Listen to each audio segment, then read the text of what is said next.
वैसे electric potential के लिए और इक्विपोटेंशियल के लिए इन छोटी छोटी बातों का ध्यान रखना जरूरी है कि अगर मान लो, हमने लास्ट टाइम भी समझा था कि अगर मान लो ऐसा कोई हम कार्टेशियन कोऑर्डिनेट सिस्टम लेते और वहां पे ऐसा हम समझने का ट्राई करते कि अगर यहाँ से इस डायरेक्शन में इलेक्ट्रिक फील्ड दिया हुआ है, ये इलेक्ट्रिक फील्ड का डायरेक्शन है, electric field always move from higher potential to lower potential, यानी यहाँ पे पोटेंशियल हाई है, तो यहाँ से और यहाँ से ये जो चारों के चारों पॉइंट है उसका एक्स एक्सिस जो है वो सेम है और वो जीरो है, मतलब एक्स एक्सिस का वैल्यू जो है वो जीरो है, मतलब उन चारों पॉइंट पे पोटेंशियल का वैल्यू सेम रहेगा।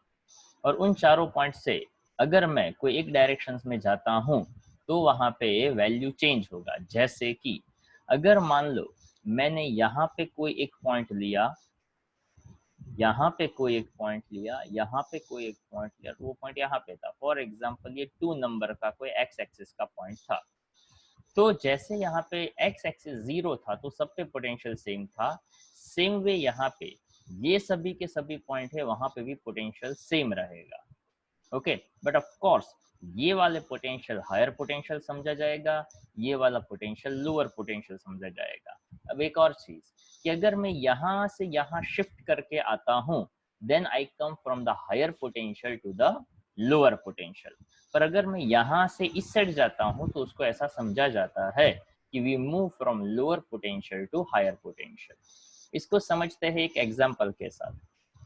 मैंने लास्ट टाइम समझाया था कि अगर मान लो ऐसा लिखा हो V21 तो इसको बोला जाता है V2 माइनस V1, जिसका मतलब ऐसा है potential at 2 with respect to 1, जिसके रिस्पेक्ट में आप पोटेंशियल लेते हो, ऐसा भी मैंने समझाया था कि potential at 2 with respect to 1 जिसके रिस्पेक्ट में लेते हो उसको लोअर और जहां पे लेते हो उसको अपर, यानी लिमिट्स आप समझिए। यहाँ पे फॉर्मूला आता है E डॉट डी आर, तो याद होगा यहाँ पे ये जो फॉर्मूला था हमारा,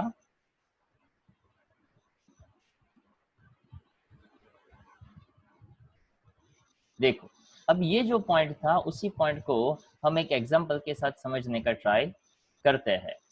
किस तरह का एग्जांपल? तो कि अगर मान लो मैंने यहाँ पे एक सिचुएशंस क्रिएट किया कि अगर मान लो मैं यहाँ ओरिजिन पे हूँ और यहाँ पे कोई एक मैंने पी पॉइंट समझा है, पी पॉइंट के कोऑर्डिनेट्स में ले रहा हूँ फॉर एग्जांपल 5, 10, और मैं यहाँ पे थोड़ा अलग तरीके का एक एग्जांपल दे रहा हूँ कि मान लो इलेक्ट्रिक फील्ड का value a x i cap है, मतलब electric field changes as x value changes. A को मैंने कोई कांस्टेंट वैल्यू मान लिया और उसका कोई यूनिट भी है that I consider the SI unit. I cap है मतलब electric field varies as exchanges. तो यहाँ पे ऐसा आपको समझना है कि इलेक्ट्रिक फील्ड जो है वो एक्स डायरेक्शन में बढ़ रहा है, यानी इलेक्ट्रिक फील्ड यहाँ पे सबसे ज्यादा होगा, मतलब पोटेंशियल यहाँ पे सबसे ज्यादा होगा और धीरे धीरे धीरे धीरे धीरे पोटेंशियल कम रहा होता होगा। अगर ये क्यू पॉइंट है तो अगर मैं ऐसा कहता कि पोटेंशियल एट कहाँ पे, तो कि पी पॉइंट पे, कहाँ के रिस्पेक्ट में, तो कि क्यू के रिस्पेक्ट में, इसको समझा जाएगा potential at P with respect to Q with minus sign integration E dot D R, E dot D R किसके रिस्पेक्ट में, तो कि क्यू के रिस्पेक्ट में। कहाँ पे चेक करना है, तो कि पी पॉइंट पे चेक करना है। अब वैल्यूज को रखते जाते हैं, माइनस क्यू के लिए कोऑर्डिनेट्स बनेंगे 0,0, पी के लिए कोऑर्डिनेट्स बनेंगे 5,10, इलेक्ट्रिक फील्ड का वैल्यू दिया है ए एक्स आई कैप, और डी आर यानी उसको मैं जनरलाइज फॉर्म में समझू D x i cap plus D Y J cap. ये जितना लिखा है ना उसके लिए आपका 11th स्टैंडर्ड अगर क्लियर होगा तो ये हर एक पॉइंट समझ में आएगा, वरना हर एक पॉइंट पे आप कोई ना कोई जगह पे रुकते जाओगे। तो मेरा एडवाइस ये रहता है कि इफ यू फील दैट कि यार मैं यहाँ पे रुक रहा हूँ, तो 11th मेरा कैसा है वो सोचने की बजाय आप ऐसा सोचिए कि क्या करते गए, तो कि जैसे इलेक्ट्रिक फील्ड का यहाँ पे वैल्यू दिया था, वो इलेक्ट्रिक फील्ड का ये वैल्यू मैंने यहाँ पे डाल दिया। D R it is called as a position vector, तो यहाँ पे एक्स और वाई दोनों के लिए आता है D x i cap D Y J cap, और ये डॉट प्रोडक्ट था, तो आई डॉट आई बन जाता है 1, बट आई डॉट जे वो बन जाता है 0। तो उसका मतलब ये कि अब हमारे पास सिर्फ x की वैल्यू ही रहेगी, तो कोऑर्डिनेट्स उसमें से भी हम सिर्फ x का वैल्यू ही यहाँ से उठाएंगे। तो देखिए minus integration 0,5 A x i cap dot I cap तो 1 हो गया, तो बचता है ए एक्स डी एक्स। अब यहाँ पे माइनस साइन, ए कांस्टेंट था, x का इंटीग्रेशन x के रिस्पेक्ट में, तो वो बन जाता है एक्स स्क्वायर बाई 2।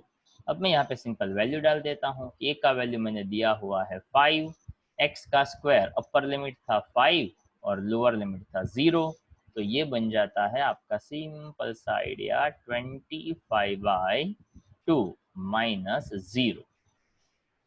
तो बस आपका काम यहाँ पे आसान हो गया। 25/2 यानी 12.5 करो और 12.5 जा, ओके।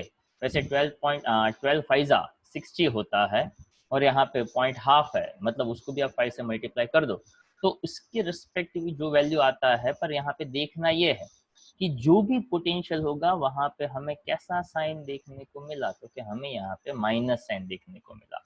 क्यों माइनस साइन देखने को मिला, तो उसका रूट यहाँ पे समझिए कि हमने क्या फाइंड करना चाहा। तो क्या हमने ये फाइंड करना चाहा potential at P point with respect to Q. तो जब हम पोटेंशियल पी पॉइंट पे फाइंड करना चाहते थे और विथ रिस्पेक्ट टू वो भी क्यू फाइंड करना चाहते थे, तो देखिए potential at P with respect to Q जब मैं कहता था, तो पी यहाँ पे है, क्यू यहाँ पे है। क्यू पे पोटेंशियल हायर था और पी पे पोटेंशियल लोअर था, ताकि इलेक्ट्रिक फील्ड क्यू से पी की ओर जा रहा था ना। तो देखो यहाँ से भी आपको पता चल जाता वीपी माइनस वी क्यू का वैल्यू, वीपी जो यहाँ पे है, क्यू जो यहाँ पे है। क्यू हायर पोटेंशियल पे होता, पी लोअर पोटेंशियल पे होता। तो सिंपल सा आइडिया ऐसा कि अगर ये जो लोअर वाली वैल्यू है उसमें से हायर वैल्यू सब्ट्रैक्ट करूंगा, तो डेफिनेटली मुझे यहाँ आंसर में माइनस साइन तो मिलेगा ही मिलेगा। ओके, तो यहाँ पे समझने वाला पॉइंट ऐसा था। आई जनरली रेकमेंड कि आप जब भी कोई भी लेक्चर अटेंड कर लो, तो उस लेक्चर के बाद ये सभी वीडियो जो है वो मैं यूट्यूब पे रखता हूँ, तो कुछ भी होमवर्क करने से पहले पूरा वीडियो अच्छी तरह से देखा करिए। जितना आप अच्छी तरह से देखेंगे समझेंगे, उतना आपको ज़्यादा क्लियरिफाई वहाँ से हो सकता है। So always try to revise revise and revise. अभी आपके पास बहुत अच्छा चांस है कि आपने जो कुछ भी पढ़ा हुआ है, आप चाहो उतना उसको रिवाइज कर सकते हैं। जिन लोगों ने फर्स्ट चैप्टर काफ़ी टाइम पहले पढ़ लिया है, अभी उसके बैकअप लेक्चर चल रहा है, प्लस उसके वीडियो भी मैंने उसी यूट्यूब चैनल पे रखे हुए हैं। तो उसको भी आप बैठे बैठे घर पे रिवाइज कर सकते हैं। And this is the best chance कि आप चाहो उतना उस चैप्टर को आप अच्छी से अच्छी तरह से रिवाइज कर सकते हैं। तो देखिए यहाँ पे ये पॉइंट ऐसा समझाना चाहता था, दो चीजें थी। नंबर एक, electric field always from higher potential to lower potential. Number दो, potential at P with respect to Q, यानी कैसे लिखा जा सकता है, तो कि जिसके रिस्पेक्ट में फाइंड करना है that comes as a lower potential, lower limit, and जहाँ पे पोटेंशियल फाइंड करना है that is consider as a upper limit. अगर आपने इतना समझ लिया है तो आपके लिए काफी आसान हो सकता है नेक्स्ट पॉइंट को समझना। अब देखिए नेक्स्ट पॉइंट जो है वहां पे बहुत सिंपल सा आइडिया दिया गया है। Right an expression for the potential energy of a single charge in external field. तो देखिए हमने ऑलरेडी ऐसा कुछ समझा हुआ था कि अगर मैं यहाँ पे ऐसा कहता कि पोटेंशियल का जो वैल्यू है, पोटेंशियल का बेसिक डेफिनेशन ही हमने ऐसे डिफाइन किया कि अगर मान लो मैं यहाँ पे work done per unit charge कहता तो मुझे पोटेंशियल मिलता। इस चार्ज को मैं क्यू नॉट कह देता। अगर मैं यही क्यू को मैं वी से मल्टीप्लाई कर देता, मतलब यूनिट पॉजिटिव चार्ज की बजाय अगर मैं ऐसा कहता क्यू अमाउंट का चार्ज है, तो मैं यहाँ पे जो भी वैल्यू को मल्टीप्लाई करता तो मुझे ऐसा कोई फॉर्मूला सिंपल सा मिल जाता। तो मैं यहाँ पे ऐसा कह देता work done is equal to Q into we.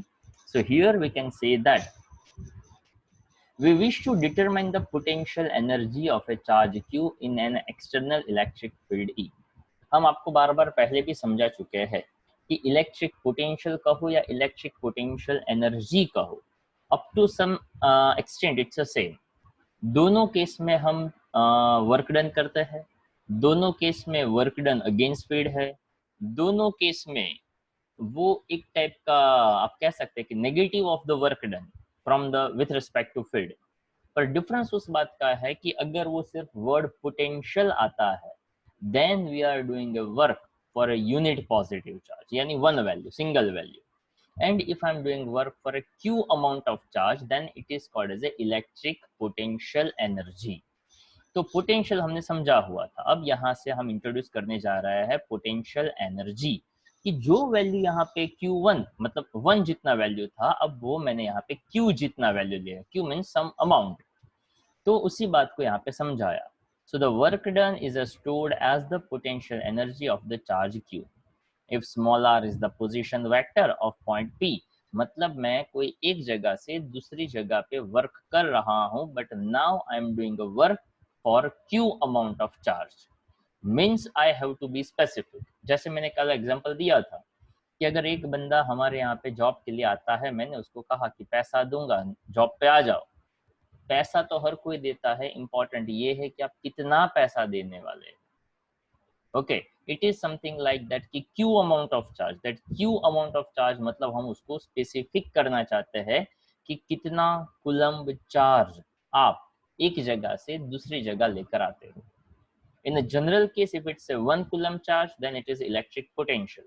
अगर मान लो वहां पे वैल्यू ज्यादा है, उसका कोई स्पेसिफिक अमाउंट है, तो उसको कहते हैं इलेक्ट्रिक पोटेंशियल एनर्जी। तो यहाँ पे उसने बताया कि V यानी U/Q, और U जो है उसको आप पोटेंशियल एनर्जी कह सकते हैं, जो यहाँ पे अभी हम वर्क डन के रिस्पेक्ट में भी हम कह रहे थे, so one in the same thing.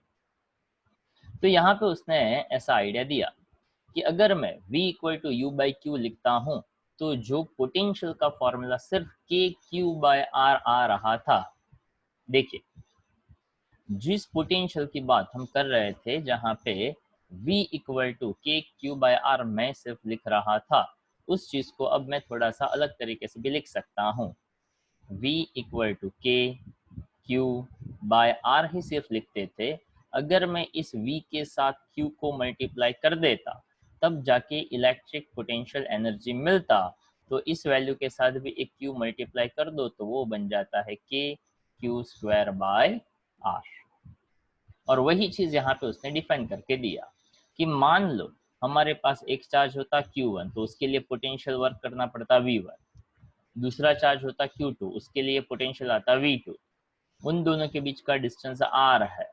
So here the question is that expression for the potential energy of 2 point charges Q1 and Q2 separated by the distance small r in electric field।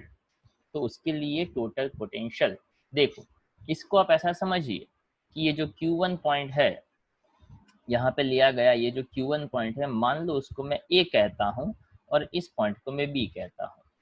अगर आप A for Ahmedabad और B for Baroda समझो, तो अहमदाबाद से बड़ौदा तक का distance अगर 100 kilometre है, तो बड़ौदा से अहमदाबाद का डिस्टेंस भी कितना होगा? ऑफ कोर्स आप कहोगे 100 kilometre, because both positions are defined position. अगर मैं ऐसा कहता हूँ कि अहमदाबाद से बड़ौदा आने के लिए अगर 100 किलोमीटर है, और फॉर एग्जांपल एक बस सर्विस है जो आपको 200 रुपीज में ले जाता है, तो ऑफ कोर्स आप अहमदाबाद से बड़ौदा जाओ या बड़ौदा से अहमदाबाद आओ, डिस्टेंस सेम है, सर्विसेज सेम है, तो दोनों में जो फेयर मतलब उसका जो चार्जेस होगा, टिकट चार्जेस होगा, वो डेफिनेटली कैसा होगा? सेम ही होगा। because here I want to bring a charge from one place to another place। अगर मैं A से B तक लेकर आऊं या B से A तक लेकर जाऊं, दोनों का मतलब यहाँ पे सेम कंसिडरेशन में ही आता है। और इस वजह से आप यहाँ पे ऐसा कह सकते हैं, देखिए नीचे की लाइन में लिखा है work done bringing a Q amount of charge from infinite, that is a Q1 V1। ऐसा हमने समझा कि भाई इनफाइनाइट से Q1 लेकर आया। Work done bringing a Q2 again from the infinite, तो उसके लिए Q2V R2 आया इंटू Q इंटू V हुआ। पर जब वो V1 पे पहुंचा, सॉरी Q1 पे पहुंचा या Q2 पे पहुंचा, दोनों इनफाइनाइट से आए, मतलब दोनों के ऊपर जो टोटल पोटेंशियल एनर्जी है, तो अब यहाँ पे वही चीज उसने बताया कि work done on Q2 against the force exerted by Q1। अब Q1 ने कुछ एनर्जी गेन किया, Q2 ने कुछ एनर्जी गेन किया। अब अगर मान लो मैं ऐसा कहता हूं कि अगर मैं कोई एक चार्ज को Q1 से Q2 लेकर आऊं या Q2 से Q1 पर जाऊं, दोनों के लिए वर्क डन जो है वो सेम ही रहेगा। देखिए, work done against the force, यानी फोर्स का potential K Q1 Q2 by R, where R2 is distance between 1 and 2। So the total potential, यानी दोनों पोटेंशियल को सिंपल तरीके से ऐड किया, Q1 V1 plus Q2 V2 plus K Q1 Q2 by R।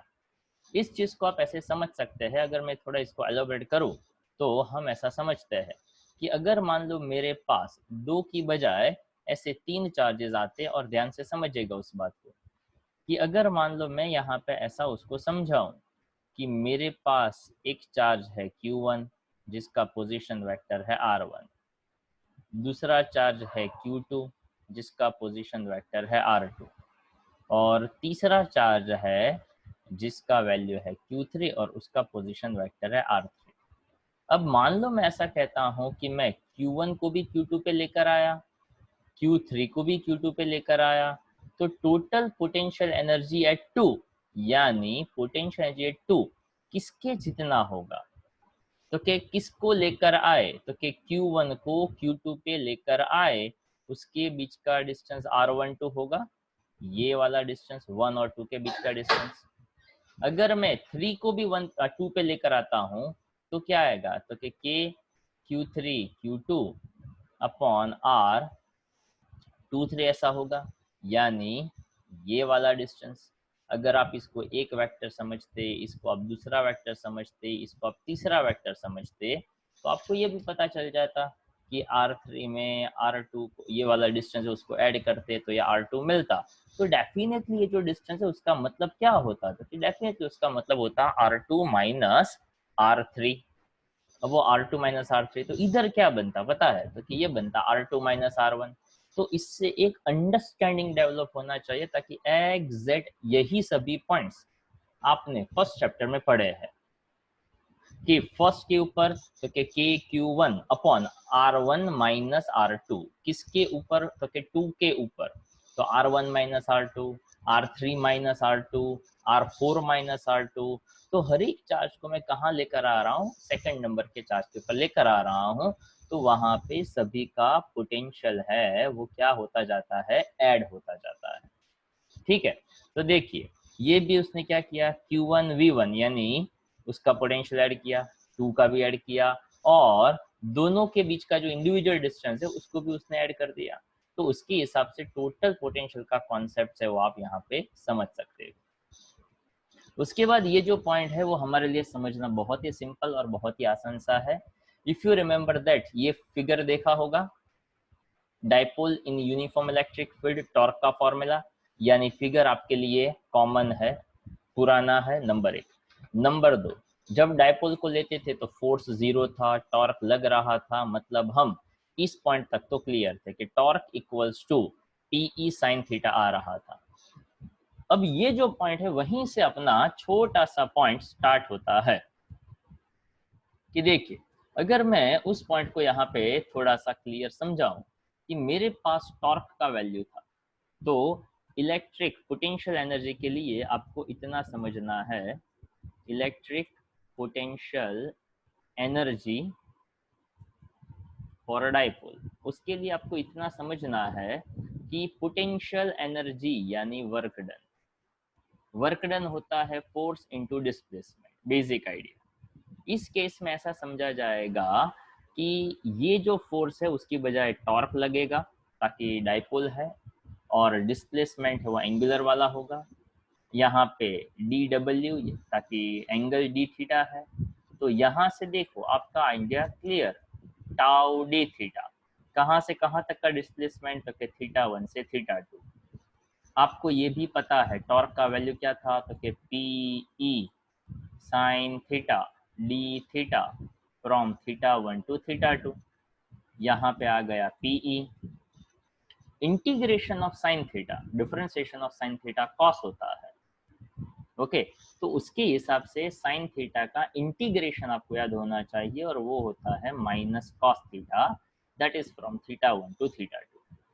ठीक है, अब मैं यहाँ पे लगा दूँ upper limit minus lower limit, तो अपर लिमिट में माइनस साइन रहेगा, लोअर लिमिट में माइनस माइनस प्लस हो जाएगा, तो हमारा फॉर्मूला बन जाता है PE cos theta 1 minus cos theta 2, और ये हो गया डाइपोल की पोटेंशियल एनर्जी का फॉर्मूला। खत्म हो गई बात। अगर मैंने यहाँ पे ऐसा कह दिया कि थीटा 2 अगर 90 डिग्री ही हो, तो सॉरी थीटा 1 जो है वो यहाँ पे सीधा मैं ऐसा ले लूँ, थीटा 2 नहीं पर जहां से मैं उसको डिस्प्लेस करवा रहा हूँ, अगर मैं कहीं से डिस्प्लेस करवा रहा हूँ तो मैं ऐसा कह दूंगा कि थीटा 1 जो है, थीटा 2 नहीं पर थीटा 1 जो है जहां से मैं उसको डिस्प्लेस करवा रहा हूँ,